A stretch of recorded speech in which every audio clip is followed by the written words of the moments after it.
Hey everyone, my name is Dan Peterson and I'm an advanced trainer for the Nurtured Heart approach. I wanted to let you know of a new resource that's available for those of you that are interested in additional ways to implement the Nurtured Heart approach in your home, your school, or your office. It's an ebook that I created along with some other advanced trainers, some parents, teachers, even some clients that is geared towards giving you hands-on, concrete ways to implement this approach in whatever setting you work in.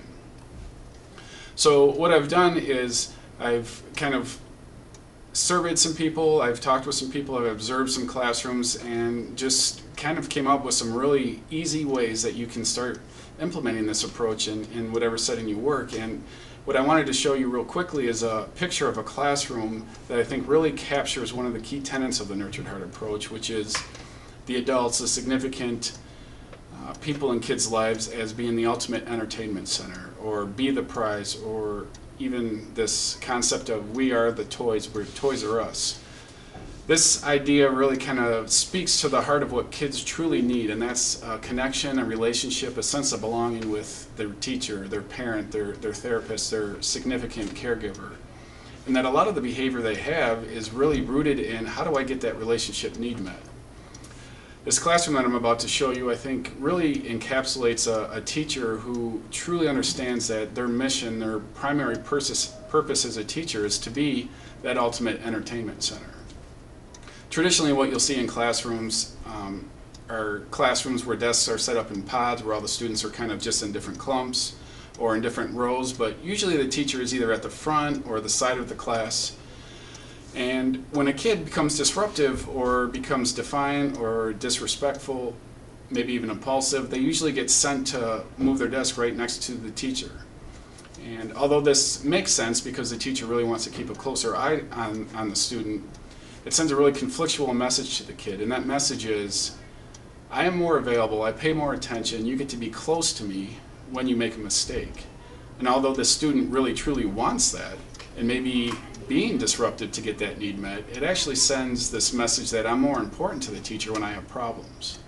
So I wanted to show you a quick picture of this classroom that I think really confronts that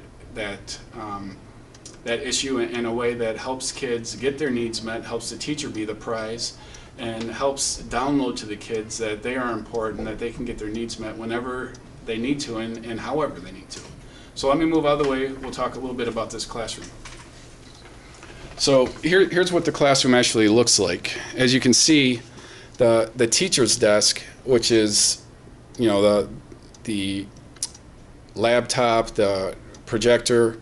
It's kind of hard to see because there's a lot of things in the way, but really what he has decided to do is say that I'm going to be the center of this classroom. I'm going to actually make it the norm where the desks that you can see, I think there's actually 1, 2, 3, 4, 5, 6, 7 desks that are actually bumped up against his.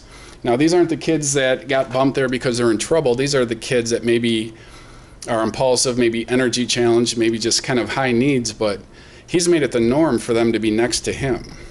He's made it the message that I know you have more needs, you might need more of my attention, but it's not because you're in trouble, it's because that's your need, and I welcome that need, and I want to be here and be available to you.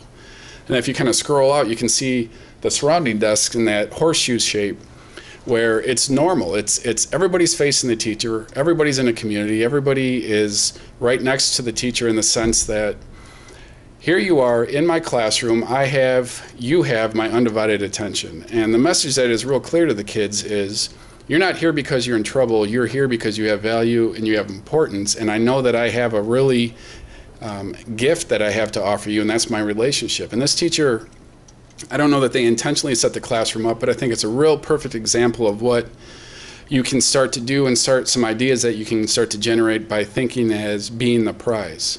Now, this book that I have, it's called Creating Greatness, is, you know, geared towards a school system, geared towards classrooms, geared towards a therapist office, or even home, but a lot of the ideas are really interchangeable, so you can use it in whatever setting you want. I would really highly encourage you to invest in this resource. I think it was really helpful for myself and for some other people that I've been working with, and just giving them some really clear-cut tools to use to implement this approach, and I truly hope that you take advantage of it.